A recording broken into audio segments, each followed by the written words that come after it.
The moment everyone chooses to laugh is usually the moment the truth is about to enter the room. The chandelier light fell in soft golden layers across the dining floor, reflecting off polished silverware and crystal glasses like quiet applause for the wealthy. And beneath that glow, the restaurant moved with a rehearsed elegance. Every step measured, every voice softened, every detail designed to remind those seated that they belonged to a different world, a higher one, a quieter one, where mistakes were invisible and discomfort was never allowed to linger. And through this carefully controlled atmosphere moved Clara Whitmore, her black uniform pressed, her posture straight, her presence almost unnoticeable unless you were looking for precision, because she had learned long ago that in places like this, the less you were seen, the more you could observe, and Clara noticed everything. The way a man in a navy suit tapped his glass twice before every sip, the way a woman adjusted her bracelet when she felt ignored, the way conversations dipped when someone more important walked in. And tonight felt no different at first, just another evening of quiet luxury, until the door opened a fraction too slowly and let in a breath of cold air that didn't belong. And for a second, just a second, the rhythm shifted, subtle but unmistakable, as an elderly woman stepped inside, her coat slightly worn at the sleeves, her shoes practical rather than elegant, her presence not aligned with the room around her. And though no one said anything, the shift was immediate. Eyes flickered, conversations paused half a beat too long, and then resumed with a faint edge of amusement, as if the room had silently agreed on something without needing to speak it aloud. Clara saw it happen in real time. The invisible sorting, the instant judgment, the quiet decision that this woman did not belong. And yet the woman continued forward, her steps careful but steady, her gaze not lowered in shame but lifted just enough to take in the space, as though she had seen places like this before, perhaps in another life or another context. And Clara felt something tighten in her chest, not discomfort, not pity, just awareness, the kind that came from recognizing that the world often moved too quickly to understand what it was looking at. And as the woman reached the center of the dining floor, it happened so simply it almost felt unreal. Her foot caught slightly against the edge of a rug, just enough to break her balance. And in the next breath, she fell, not violently, not dramatically, just a quiet, sudden collapse that echoed louder than it should have in a room designed to absorb sound.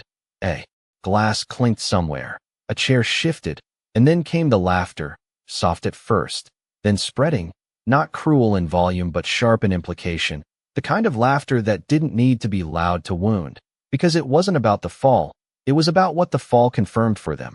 And Clara stood still for exactly 1 second, just one, her tray balanced in her hand, her eyes fixed on the woman now on the polished floor. And in that second she saw everything she needed to see. The hesitation of the staff, the deliberate avoidance of the guests, the manager's gaze already calculating the disruption rather than the person. And then she moved, not quickly, not dramatically, but with a certainty that cut through the noise, setting her tray down with a soft precision before stepping forward, her shoes making almost no sound against the marble. And as she reached the woman, she lowered herself without hesitation, one knee touching the ground, her hand steady as she reached out, not as a gesture of duty but as something quieter, something more deliberate. And the laughter didn't stop immediately, but it faltered, shifting into something uncertain, because kindness, when it appears in a place that has forgotten it, always feels out of place at first. Clara didn't look up, didn't acknowledge the room, her focus entirely on the woman in front of her, her voice low, calm. "Are you all right, ma'am?" And the woman looked at her, really looked at her, with eyes that held more clarity than anyone in that room had expected. And for a brief moment, something passed between them, something unspoken but understood, as if the world had narrowed to just two people in a space that had suddenly grown very quiet. And somewhere behind them, a chair scraped again, a whisper moved, a presence shifted near the entrance, but Clara didn't turn, not yet, because sometimes the most important moment is the one before everything changes, the one where a single choice stands alone before the weight of consequence arrives. And in that moment, Clara Whitmore chose to stay exactly where she was. The woman's hand was colder than Clara expected, not fragile, not weak, just steady in a way that felt intentional, as if she had fallen many times before, and had learned not to panic when the ground came up too quickly, and Clara adjusted her grip slightly, careful, respectful, helping her sit upright before attempting anything more, her movements slow enough to give dignity back to a moment that had tried to take it away. And the room watched, not openly, but through glances reflected in glass and silver, through pauses in conversations that were now pretending not to pause. And somewhere near the back, the manager's voice cut softly through the air, low but firm, calling Clara's name with that particular tone that meant correction without confrontation, a reminder that this was not part of the service script, that efficiency mattered more than involvement. But Clara did not respond immediately, because in front of her the woman gave a small breath, almost a quiet laugh, as if amused by the situation rather than embarrassed by it. And when she spoke, her voice carried a warmth that did not match the room around them. "I suppose I misjudged the floor," she said, and Clara allowed a faint smile to touch her expression, not performative, not rehearsed, just human. "It happens more often than people admit," she replied, and as she helped the woman adjust her coat, brushing off a trace of dust that no one else would have noticed, but everyone else had judged, Clara became aware of the subtle shift in attention around them. The way the laughter had fully dissolved now, replaced by something less certain, something closer to discomfort, because kindness, when sustained, forces people to confront their own absence of it. And the manager stepped closer, his polished shoes stopping just short of the scene, his voice controlled. "Clara, we can have someone assist," he said, implying replacement rather than support. And Clara finally looked up, her gaze calm, unchallenging but unmoved. "I have her," she said simply, and there was no defiance in her tone, only certainty, which made it harder to argue against. And for a moment, the manager hesitated, calculating again, weighing disruption against image, and then he stepped back, not conceding, but choosing not to escalate. And Clara turned her attention back to the woman. "Can you stand?" she asked gently, and the woman nodded, placing her hand in Clara's again, this time with a firmer grip, and together they rose, not rushed, not assisted by anyone else, just two people moving through a moment that had briefly exposed the entire room. And as the woman found her balance, her eyes moved across the space, not with confusion, not with resentment, but with a quiet awareness that felt almost knowing, as if she understood exactly what had happened and chose not to react to it. And that was when Clara noticed the detail, small but precise, the ring on the woman's hand, not flashy, not oversized, but crafted with a kind of refinement that did not belong to accident, a piece that suggested history rather than display, and it caught the light just enough to register, just enough to make Clara pause for half a second longer than necessary, not because she recognized it, but because it did not match the narrative the room had already written. And before she could think further, the woman spoke again, softer this time. "Thank you, Clara." And Clara blinked once, a subtle shift in her composure, because she had not given her name, not yet, and for the first time since the fall, something unexpected entered the moment, not tension, not fear, just a quiet question that did not need to be asked out loud. And Clara answered it the only way she knew how, by staying present. "Of course," she said, her voice steady, and around them, the restaurant began to move again, slowly at first, conversations restarting, glasses lifting, the illusion of normal returning piece by piece. But it was not the same, not entirely. Because something had already changed, even if no one wanted to acknowledge it. And near the entrance, the door opened once more, not loudly, not dramatically, but with a weight that shifted the air again, a different kind of silence following it, heavier, more deliberate, the kind that did not ask for attention but received it anyway. And Clara felt it before she saw it, the way the room recalibrated, the way posture straightened, the way voices lowered without instruction, and still she did not turn immediately, because the woman in front of her had not moved either, her gaze now fixed toward that same direction, not surprised, not confused, but expectant, as if she had been waiting for this exact moment. And Clara followed that gaze slowly, her attention drawn not by curiosity, but by instinct. And as her eyes lifted toward the entrance, the shape of a man came into focus, his presence composed, controlled, unmistakably significant.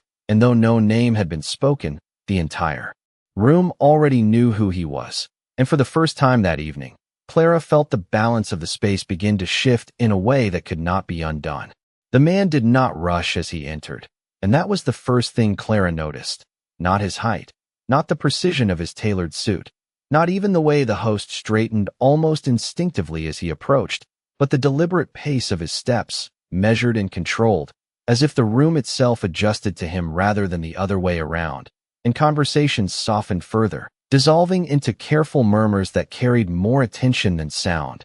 And though no announcement was made, his presence moved through the space like a quiet signal that something had shifted beyond routine, and Clara felt it settle into the edges of the moment she was still holding with the woman beside her. A tension that was not loud but undeniable, and she watched as his gaze moved across the dining floor, not hurried, not searching in the way most people searched, but precise, as if he already knew what he would find. And then it stopped, not on the tables dressed in polished silver, not on the guests who had already begun to sit straighter under his attention, but on the woman standing beside Clara.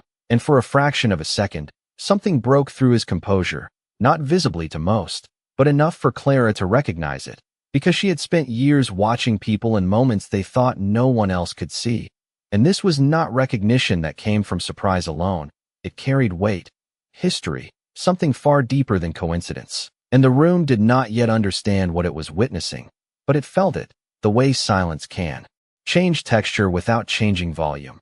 And the man took one more step forward, then another, each movement drawing the space tighter around him, until he stood just a few feet away, close enough that the details became undeniable, the subtle lines of age that no amount of success could erase, the restraint in his posture that suggested a life built on control, and yet none of it mattered in that moment, because his eyes did not leave the woman's face. And when he finally spoke, his voice was lower than expected, not commanding, not performative, just quiet, almost careful. "Mom," he said, and the word did not echo. It did not need to, because it landed with a clarity that moved through the entire room at once, dissolving whatever assumptions had been built seconds before, and Clara felt the shift like a physical thing, the invisible structure of judgment collapsing under a single truth that no one could ignore. And beside her, the woman, Evelyn, gave the smallest nod, not surprised, not overwhelmed, just acknowledging something that had always been true. "You are late," she replied, her tone gentle but steady, and the man exhaled a breath that seemed to carry more than just the moment, a release that did not belong to the room, but to something older, something personal. And Clara stepped back slightly, not out of discomfort, but to give space to a connection that no longer needed explanation. And around them, the reactions began, subtle but unmistakable. A glass placed down too carefully, a whisper cut short, a shift in posture that betrayed realization turning into unease, because the narrative had changed too quickly, and no one had time to adjust gracefully. And the manager, who had stood just moments before calculating disruption, now stood frozen in a different kind of calculation entirely, one that had nothing to do with service and everything to do with consequence. And the guests who had laughed earlier now avoided looking in the direction of the woman they had dismissed, as if eye contact itself could expose them. And Clara watched it all without expression, not because she did not understand what was happening, but because she did, completely. And that understanding did not require reaction, only observation. And the man, Richard Whitmore, turned his attention briefly toward Clara, his gaze sharp but not unkind, measuring, acknowledging. And in that brief exchange, something passed that did not need to be spoken, an awareness of what had just taken place and who had stood where others had not. And then his focus returned to his mother. "Are you hurt?" he asked, and the question carried a weight that extended beyond the fall itself. And Evelyn shook her head lightly. "Nothing that matters," she said, her eyes flicking once toward Clara before settling back on him. And in that glance, there was something unmistakable, something that recognized not just the help that had been given, but the choice behind it. And the room remained still, suspended between what had been and what now was, waiting for something to resolve the tension that lingered in the air. But Clara already knew that nothing would resolve it, not completely. Because moments like this did not end. They stayed, quiet and permanent, in the memory of everyone who had witnessed them. shaping something they would not speak about, but would not forget either. And as she reached for her tray once more, her movements returning to the rhythm she had always known, she understood that the balance of the room had changed in a way that could not be undone, not by apology, not by explanation, but only by the quiet recognition of what had been revealed. No one moved to fill the silence, not immediately, because the kind of truth that had just been spoken did not leave room for quick recovery. It demanded stillness, and the stillness stretched just long enough for every person in the room to feel it settle into their awareness, reshaping what they thought they understood only moments before. And Clara, now standing with her tray once more balanced in her hand, allowed herself a single breath before returning to motion, not hurried, not hesitant, just precise, as if nothing had changed on the surface even though everything beneath it had shifted. And that was when the manager stepped forward again. But this time his posture carried something different, no? Longer controlled confidence but careful restraint, his voice softer, almost deferential. "Mr. Whitmore, welcome. We were not expecting you this evening," he said, and Richard Whitmore did not look at him immediately, his attention still on his mother, as if the rest of the room existed only in the background of something far more important. "Clearly," he replied after a moment, his tone even, not sharp, not raised, but carrying a weight that made the single word feel complete on its own. And the manager inclined his head slightly, absorbing the response without attempting to correct it, because there was nothing to correct, only something to understand. And Evelyn adjusted the sleeve of her coat, her movements calm, unbothered by the shift in atmosphere, as if she had already accepted what the room was only beginning to process. "I decided to come early," she said, her voice light, almost conversational. And Richard's expression softened in a way that did not erase his authority, but reshaped it, grounding it in something more personal. "You should have called," he said quietly, and she gave a faint smile, one that carried both warmth and independence. "And missed the opportunity to see how people behave when they think no one is watching," she replied. And for the briefest moment, something like understanding passed between them, something that did not require explanation because it had already been demonstrated. And Clara, now a few steps away, felt the weight of those words settle into the room more deeply than the earlier silence, because they were not directed at anyone in particular, yet everyone felt included. And nearby, one of the guests shifted in his chair, clearing his throat as if to re-establish normalcy. But the sound only highlighted how far from normal the room still was, and the staff began to move again, cautiously at first, adjusting glasses, aligning cutlery, restoring the visual perfection that had been briefly interrupted. But the energy had changed, and no amount of polished surfaces could fully disguise it. And Richard finally turned his gaze toward Clara once more, his eyes steady, assessing not her position but her presence. And when he spoke, his voice carried a clarity that reached beyond the immediate moment. "You helped her," he said, not as a question, not as a compliment, just a statement of fact. And Clara met his gaze without hesitation, her posture unchanged. "Yes, sir," she replied, her tone respectful but unembellished, and there was no need for more words, because the simplicity of the exchange carried more weight than any extended acknowledgement could have. And Richard nodded once, a small movement that might have gone unnoticed by most, but in that moment, it held significance, not as a reward, not as a display, but as recognition. And he turned back to his mother, offering his arm with a gesture that was both formal and familiar, and Evelyn accepted it with quiet ease, allowing herself to be guided not because she needed assistance, but because she chose to accept it. And together they moved toward the table that had been prepared, their steps measured, synchronized in a way that spoke of a relationship shaped over years rather than moments. And as they passed through the room, the guests who had once laughed now avoided their gaze entirely, their earlier confidence replaced by a careful neutrality that felt almost rehearsed. And Clara watched them go only long enough to ensure everything was in order before turning back to her duties, because the work did not stop, even when the meaning behind it deepened. And yet something stayed with her, not the recognition, not the shift in status, but the quiet confirmation of something she had already known, that the way a person acts in a moment of insignificance is often the most accurate reflection of who they are. And as she placed a glass precisely at the edge of a table, aligning it with the same care she always had. The room continued to move around her, slower now, more aware, as if each person had been given a glimpse of something they could not quite articulate. And in that awareness, something subtle but lasting had changed, not announced, not corrected, but understood. Service resumed not with noise but with discipline, the kind that comes from years of repetition under pressure. And Clara moved through it with the same quiet precision she always had, except now every movement seemed to carry an added layer of awareness, not from herself but from the room, as if eyes that once dismissed her now followed her path with a different kind of attention, one that was less certain, less comfortable. And at table 12, Richard Whitmore sat across from his mother, his posture composed but no longer distant. The space between them filled not with formal conversation, but with something quieter, something that did not need to be performed, and Evelyn removed her coat slowly, folding it with care before placing it beside her, her hands steady, her expression calm, as though the earlier moment had already settled into its proper place in her mind. And a server approached with water, placing it gently before them.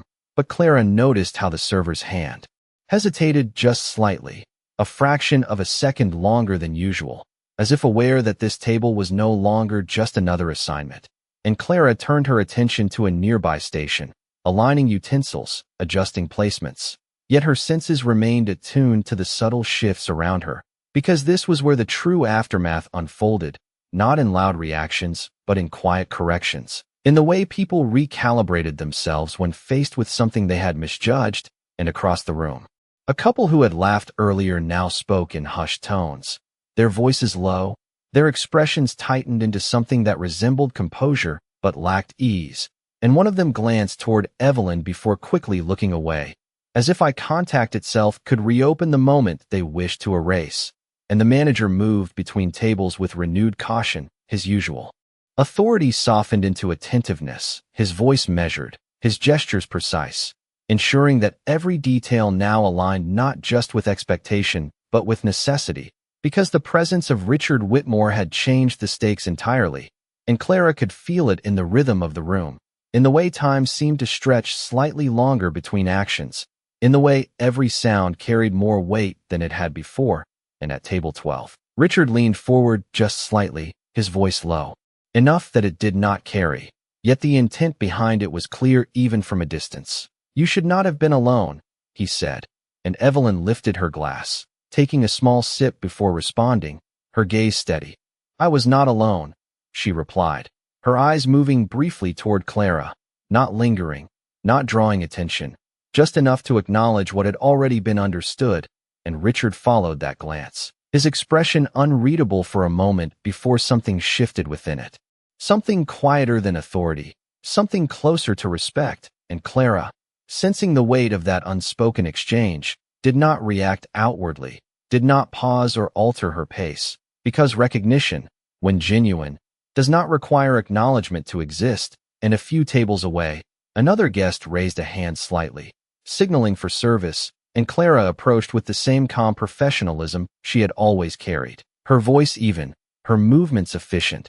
Yet the interaction felt different, not because she had changed, but because the perception of her had, and the guest spoke more carefully than before, his tone lacking the casual dismissal that had once defined it. And Clara responded without emphasis, without adjustment, treating the moment as she would any other, because her consistency was not dependent on how she was seen. And as she moved away, she caught a glimpse of her reflection in the polished surface of a nearby column, not in detail, just enough to register presence. And she saw nothing different, nothing altered, the same uniform, the same posture, the same quiet expression, and yet the room around that reflection had shifted entirely, and that contrast settled into her awareness, with a clarity that did not need explanation. And at table 12, the conversation between mother and son continued in low tones, punctuated by small pauses that carried more meaning than words, and Evelyn's presence remained steady, unshaken by the earlier fall, as if the incident had revealed more about the room than it had about her. And Richard listened in a way that suggested he was not simply hearing her, but understanding something beneath her words, something that extended beyond the evening itself. And as the courses began to arrive, each dish placed with careful precision. The atmosphere gradually stabilized, the structure of the restaurant reasserting itself piece by piece. Yet the underlying awareness did not fade. It remained, subtle but persistent, influencing every glance, every movement, every unspoken thought. And Clara continued her work within that space, unchanged in action, grounded in something that had never required validation.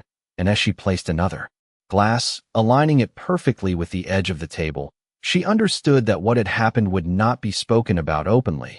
Not here, not tonight. But it would remain, carried quietly by everyone who had witnessed it, reshaping something they would not easily forget. Because moments like that do not end when the room returns to order, they settle into it, becoming part of the silence that defines it. The rhythm of the restaurant returned, but it was no longer the same rhythm that had existed before. It carried a new weight, a quiet awareness that lingered beneath every movement.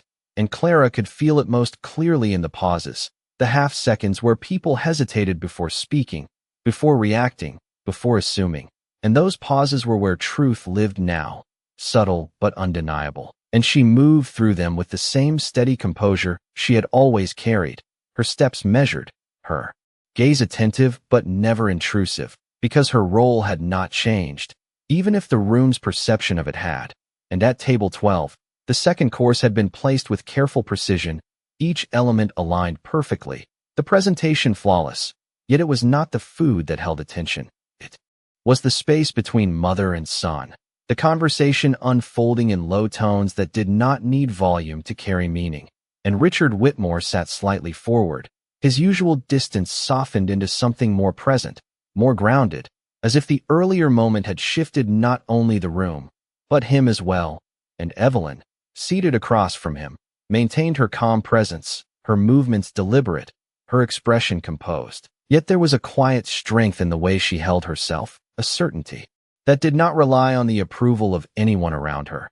And Clara noticed the way Richard listened, not as a man accustomed to control, but as a son who understood that there were things he had yet to learn. And that subtle shift in posture spoke louder than any words could have. And across the dining floor, the guests continued their meals, but their attention was no longer entirely on their plates. It drifted, quietly, carefully, toward table 12 and then away again, as if drawn by something they could not ignore, but did not wish to confront directly.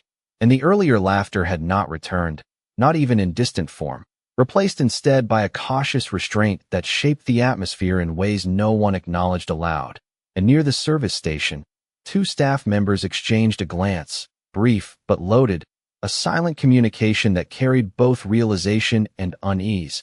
And Clara passed by them without slowing her focus on the next task, the next detail, because the work required continuity even when the meaning behind it deepened. And as she reached for a tray, aligning glasses with the same exactness she always applied, she became aware of the manager approaching once more, his steps quieter now, his presence less commanding than before. And when he spoke, his voice carried a careful tone, one that balanced authority with something closer to caution. "Clara," he said, pausing just long enough to choose his next words, "Mr. Whitmore has requested that you handle their table for the remainder of the evening."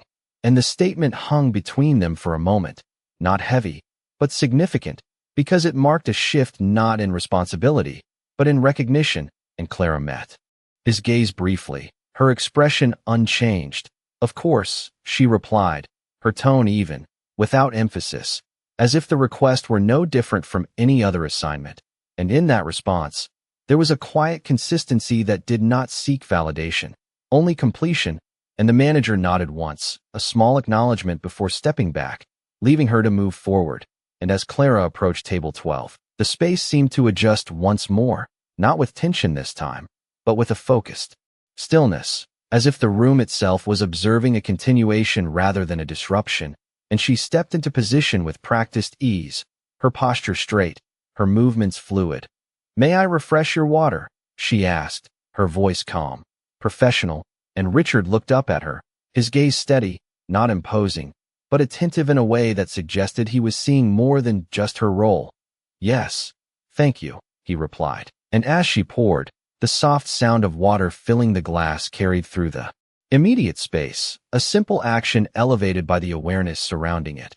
And Evelyn watched the exchange with quiet interest, her eyes following Clara's movements not with scrutiny, but with recognition, as if she understood the significance of consistency in a world that often shifted too quickly.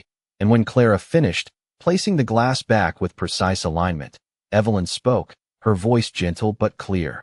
"You have a steady hand," she said, and Clara allowed a faint nod.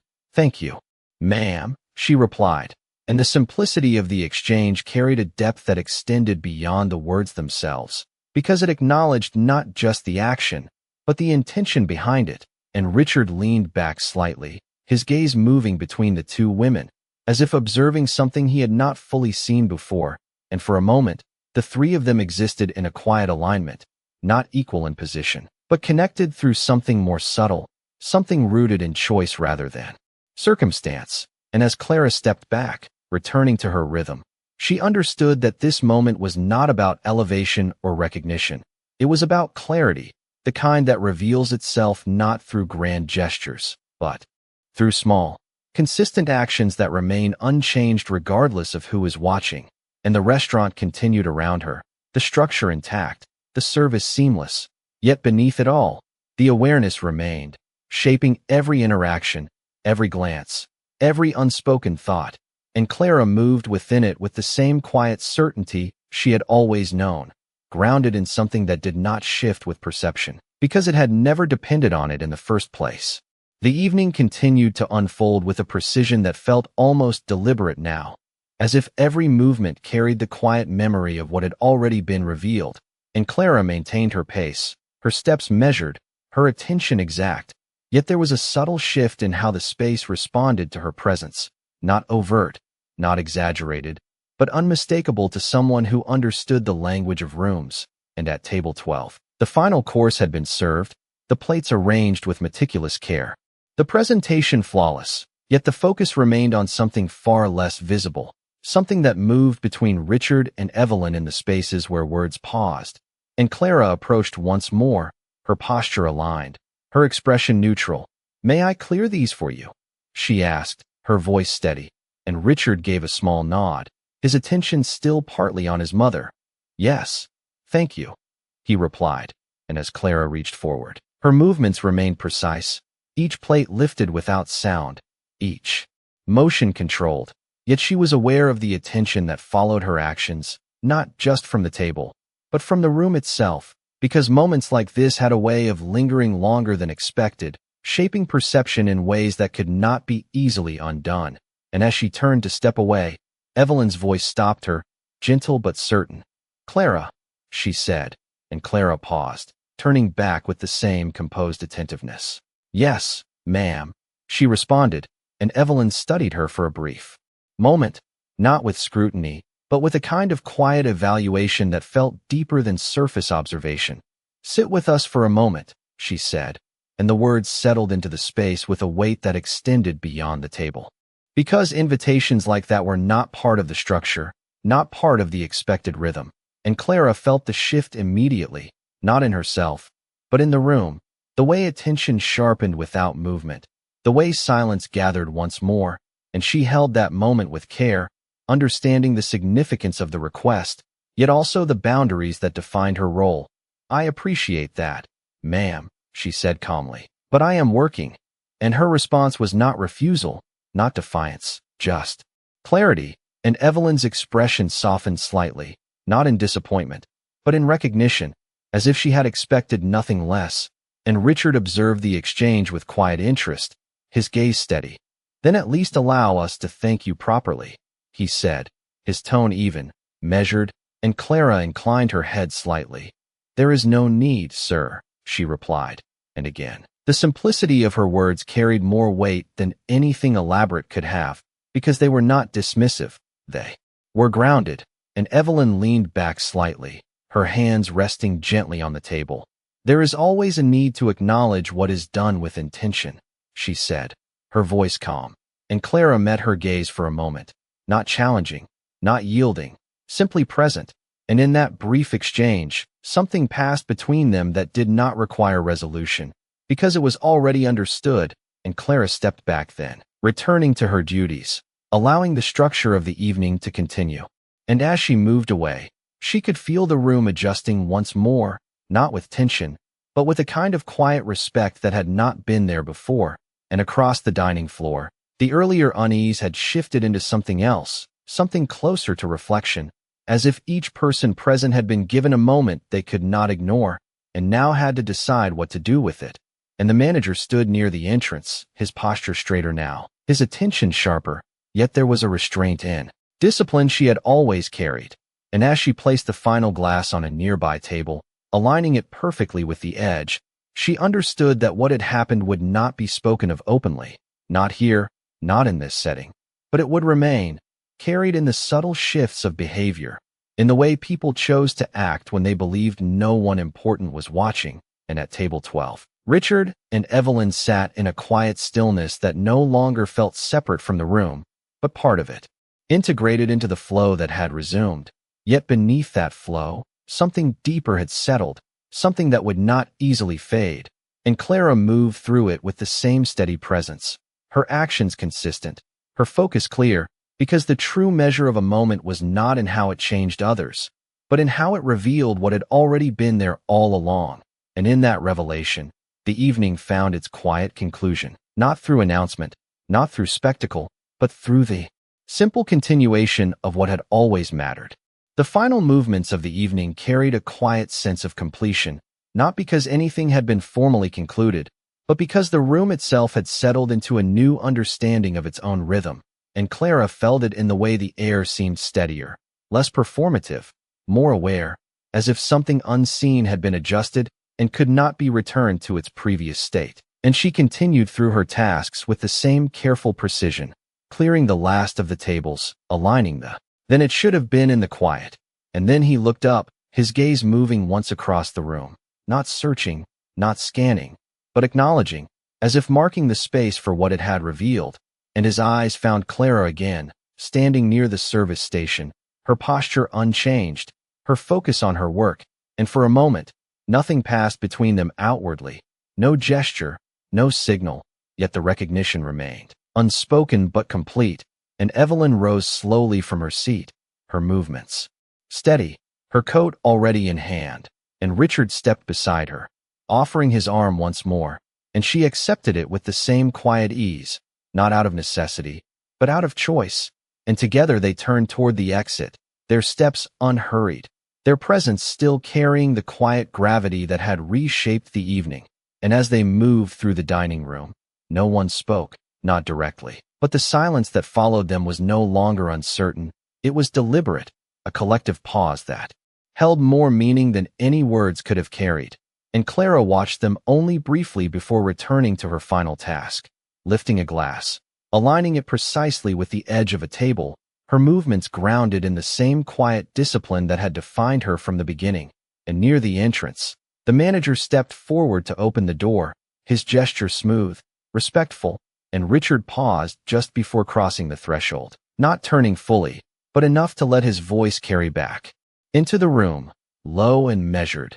"Take care of your people," he said, not directed at anyone in particular, yet understood by everyone.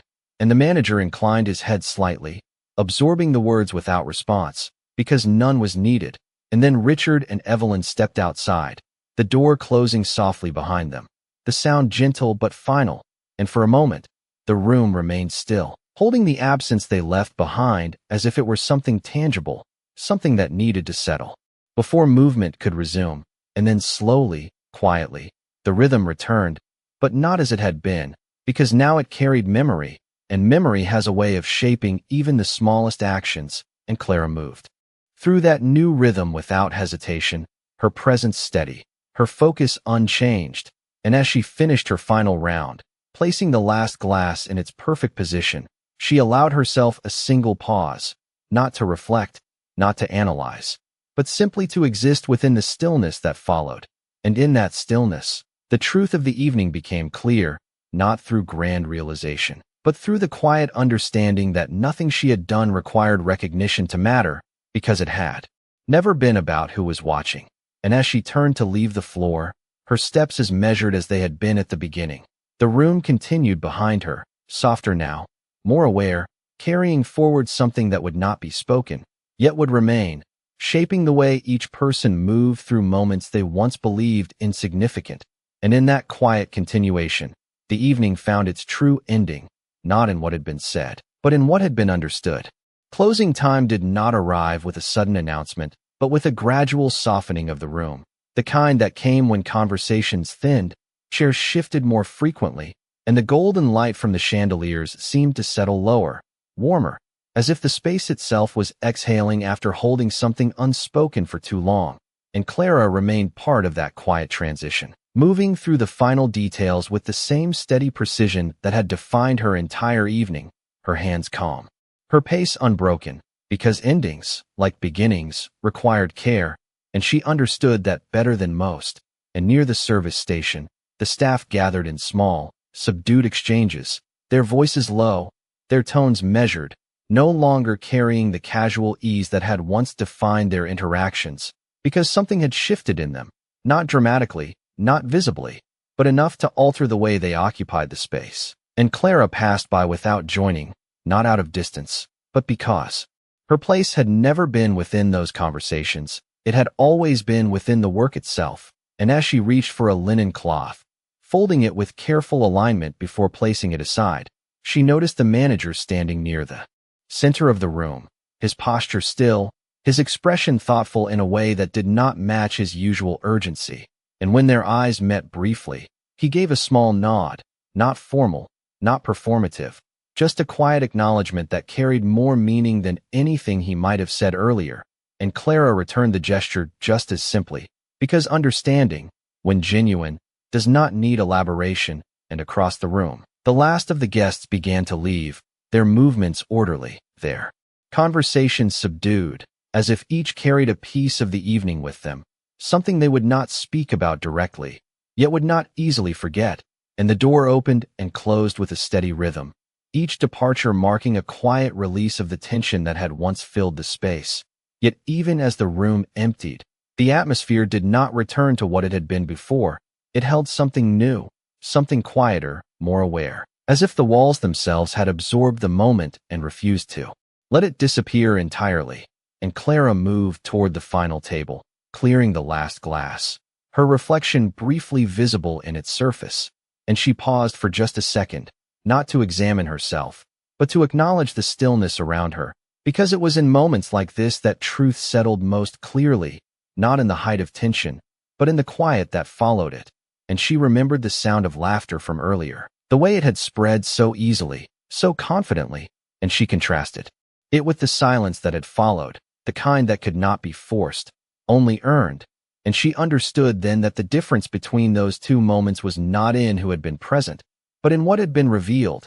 And as she placed the glass into its proper position, aligning it with the same exact care she had always applied, she recognized that nothing about her actions had changed, not before, not during, not after. And that consistency was the only thing that had carried her through the entire evening without needing to shift, because it had never depended on circumstance. And near the entrance, the lights dimmed slightly, signaling the close of service, and the staff began their final routines, stacking chairs, adjusting settings, restoring the room to its original state.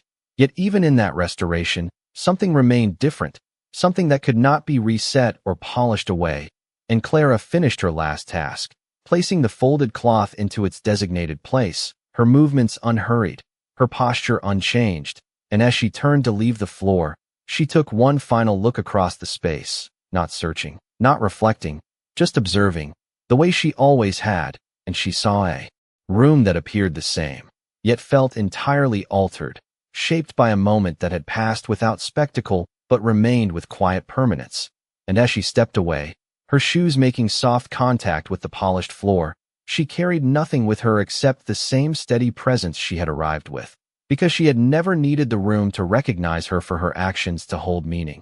And that was the truth that lingered longest, not in the minds of those who had witnessed it, but in the quiet certainty of someone who had acted without expectation.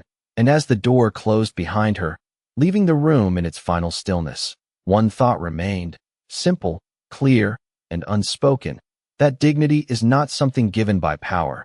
It is something revealed by choice, especially when no one believes it matters.